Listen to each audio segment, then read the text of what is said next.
সমুদ্রের ওই পারে যদি যাইতাম তে তো আমার জীবনটা সার্থক হইল। প্রেমের কথা শুনলে দৌড়ায় যায় গা, আর বিয়ার কথা শুনলে তো বেকআপ। জনপ্রিয়তার পাশাপাশি নানান বিতর্কেও ঘিরে ধরেছে তাকে। স্ত্রীকে অস্বীকারের পাশাপাশি বাবা মাকে দেখভাল করেন না এমন অভিযোগ উঠেছে। গত 19 সেপ্টেম্বর 2025 সিঙ্গাপুরে মৃত্যু হয় আসামের জনপ্রিয় শিল্পী জুবিন গার্গের। এরপর থেকে উত্তপ্ত আসাম। প্রথমে প্রিয় শিল্পীর মৃত্যুতে শোক প্রকাশ করেন আসামবাসী। এর মধ্যে জুবিনের মৃত্যু ঘিরে নানান গুঞ্জন চাউর হয়। প্রত্যেক সাক্ষাৎকারে সেই আইটেম গান সম্পর্কে মালিকা বলেন, আমার ছেলে পয়জন বেবি দেখেছে, ও তো সমালোচনা করতে ছাড়ে না। শটান করে বলেছে, তুমি এরকম নাচতে পারো না। আরহানকে নিয়ে বক্তব্য জানানোর পরেই যদিও বিষয়টি ধামাচাপা দেওয়ার চেষ্টা করেছেন তিনি।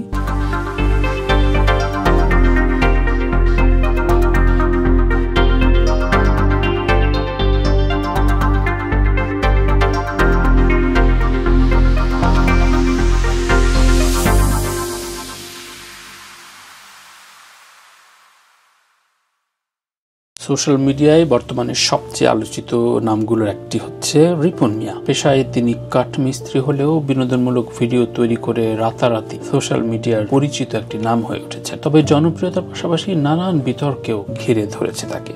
স্ত্রীকে অস্বীকারের পাশাপাশি বাবা মাকে দেখভাল করেন না এমন অভিযোগ উঠেছে। এর প্রেক্ষিতে সামাজিক মাধ্যমে অনেকেই রিপনের সমালোচনা করলেও পাশে দাঁড়িয়েছেন একাধিক কন্টেন্ট ক্রিয়েটর এবং শোবিজ তারকা। এবারে তালিকায় নাম উঠল ছোট পর্দার অভিনেত্রী রুকাইয়া জাহান চমক। গত বুধবার অর্থাৎ 15 অক্টোবর 2025 নিজের ফেসবুকে চমক লেখেন, স্বার্থে আঘাত লাগলে নিজের বাবা মাও তার সন্তানকে টেনে নামাতে পারে। রিপন মিয়া কত খারাপ কিংবা কত ভালো সেটা নিয়ে তো সবাই কথা বলছি, কিন্তু মুদ্রার অপর পিঠ কি দেখছি আমরা? তার বাবা মা একবারও তার সন্তানের সম্মানের কথা ভাবলেন না। চমক আরো লেখেন, মিডিয়ার চাকচিক্য মোবাইলে যতটা দেখা যায় আসলে জীবন অতটা নাও হতে পারে। রিপন মিয়ার স্পন্সর্ড ঘোরাফেরা দেখে তাকে অঢেল সম্পদশালী মনে করার কোনো কারণ নেই। বাবা মার ভূমিকা নিয়ে চমক বলেন, নিজের বাবা মা নিজের ছেলের সামান্য উন্নতিতে খুশি হতে পারছেন না, তাহলে কিভাবে আশা করি আমাদের সমাজ, আশেপাশের মানুষ আমাদের সফলতায় বা অর্জনে আনন্দে আটখানা হয়ে যাবে। সংবাদকর্মীদের উদ্দেশ্যে তিনি লেখেন, আর ওই মহান সাংবাদিকগণ যারা মানুষের ব্যক্তিগত বিষয়ে না কান গলা তথা পুরো শরীর গলিয়ে মানুষকে টেনে হিচড়ে নিচে নামায় সামান্য কিছু পয়সার জন্য, তাদের কিভাবে দেখছেন আপনারা? চমক আরো যোগ করে লিখেছেন, আরেকটা বিষয়, রিপন মিয়া তো তার সব ভিডিওতে নিজে দাবি করে সে গরিব, তাই গরিব বলে বাবা মাকে পরিচয় দিচ্ছেন না। এই শিরোনামটা ব্যবহার না করলেও পারতেন, দোষারোপগুলো আরো ক্রিয়েটিভ হতে পারত।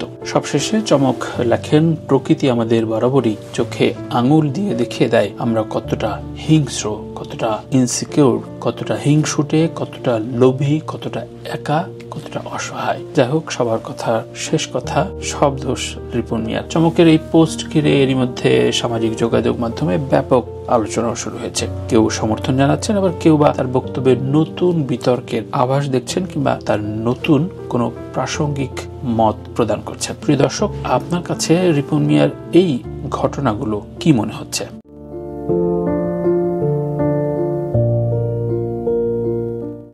গত 19 সেপ্টেম্বর 2025 সিঙ্গাপুরে মৃত্যু হয় আসামের জনপ্রিয় শিল্পী জুবিন গার্গের। এরপর থেকে উত্তপ্ত আসাম। প্রথমে প্রিয় শিল্পীর মৃত্যুতে শোক প্রকাশ করেন আসামবাসী। এর মধ্যে জুবিনের মৃত্যু ঘিরে নানান গুঞ্জন চাউর হয়। এরপর থেকে বিচারের দাবিতে সোচ্চার ছিল ভক্তরা। তবে গত বুধবার অর্থাৎ ঠিক এক সপ্তাহ আগে, আমি যখন কথা বলছি তার ঠিক এক সপ্তাহ আগে, পরিস্থিতি নিয়ন্ত্রণের বাইরে চলে যায়। সেটা এতটাই যে পুলিশকে ফাঁকা গুলি ও কাঁদানে গ্যাসের সেল ছুটতে হয়। প্রিয় দর্শক, জুবিন গার্গের জনপ্রিয়তা যেন দারুণভাবে প্রমাণিত হলো তার মৃত্যুর পর।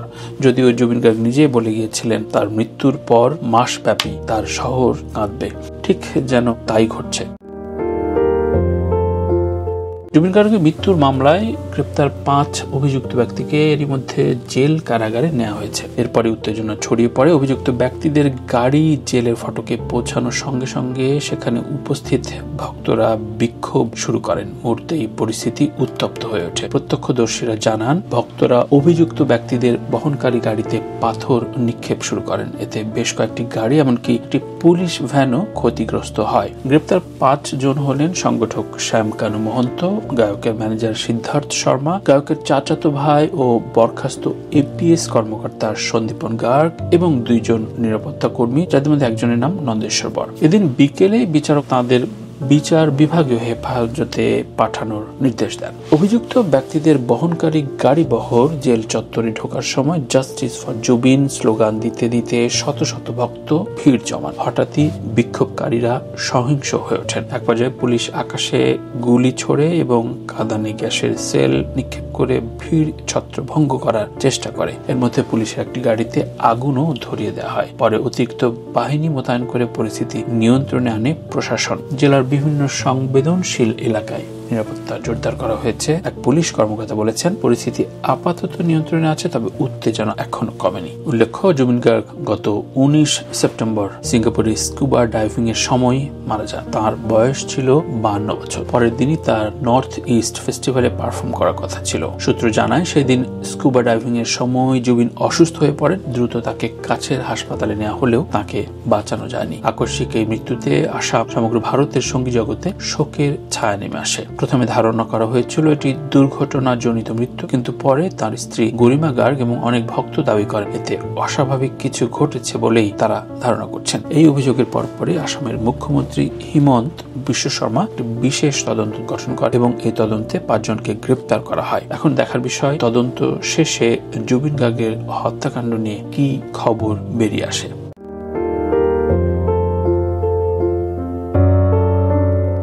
বলিউডের সাবেক দম্পতি মালাইকা আরোরা ও আরবাজ খানের একমাত্র ছেলে আরহান খান, এ দম্পতির বিচ্ছেদ হয়েছে অনেক আগেই। তাদের ছেলে মা অভিনেত্রী মালাইকার সঙ্গে থাকে। অন্যদিকে অভিনেতা আরবাজ খান দ্বিতীয় বিয়ে করেছেন। 58-তে দ্বিতীয়বারের মতো বাবা হয়েছেন এই অভিনেতা। 22 বছরের ছেলে আরহান খান হাসি মুখে গিয়ে সদ্যজাত বোনকে দেখেও এসেছেন। তবে সদ্য মুক্তি পেয়েছে রাশমিকা মান্দানা অভিনীত থামার বিশেষ একটি নাচের দৃশ্য। সাংবাদিকদের সামনে রাশমিকার সঙ্গে মালাইকাও পারফর্ম করেছেন। সম্প্রতি সাক্ষাৎকারে সেই আইটেম গান সম্পর্কে মালাইকা বলেন, আমার ছেলে পয়জন বেবি দেখেছে, ও তো সমালোচনা করতে ছাড়ে না। শটান করে বলেছে, তুমি এরকম নাচতে পারো না। আরহানকে নিয়ে বক্তব্য জানানোর পরেই যদিও বিষয়টি ধামাচাপা দেওয়ার চেষ্টা করেছেন তিনি, তবে অভিনেত্রী জানিয়েছেন ছেলে এভাবেই তার সঙ্গে ঠাট্টা করেন। মায়ের মতো আরহানও খুব ভালো নাচতে পারেন, গর্বের সঙ্গে জানিয়েছেন মালাইকা আরোরা। মা ছেলে বাড়িতে থাকলে মুন্নি বদনাম হয়ে চালিয়ে একসঙ্গে নাকি নাচেন। মায়ের এই গুণ ছেলে পেয়েছেন, তাতে বেজায় খুশি মালাইকা। অনেকদিন পর পয়জন বেবির মতো আইটেম গানে নাচতে দেখা গেল অভিনেত্রী নৃত্যশিল্পীকে। মালাইকাও পুরনো ধারায় ফিরতে পেরে যেন খুশি। এদিকে অভিনেত্রী জানিয়েছেন, আগে প্রায়ই এই বিশেষ ধারার নাচের মাধ্যমে পর্দায় আসতেন তিনি। মাঝে লম্বা বিরতি নিয়েছিলেন। আর মায়ের ওপরে ছেলের নীতি পুলিশি খুব একটা নতুন না। অভিনেতা অর্জুন কাপুরের সঙ্গে সম্পর্কে থাকার সময়ে মালাইকাকে সামাজিক মাধ্যমে নানান কটাক্ষ সহ্য করতে হতো। সেই সময়ও আরহান মাকে নানান কথা বলেছেন। প্রকাশ্যে জানিয়েছিলেন মায়ের এই সম্পর্কের কারণে তাকে নাকি বন্ধুদের কাছ থেকে অনেক কথা শুনতে হয়।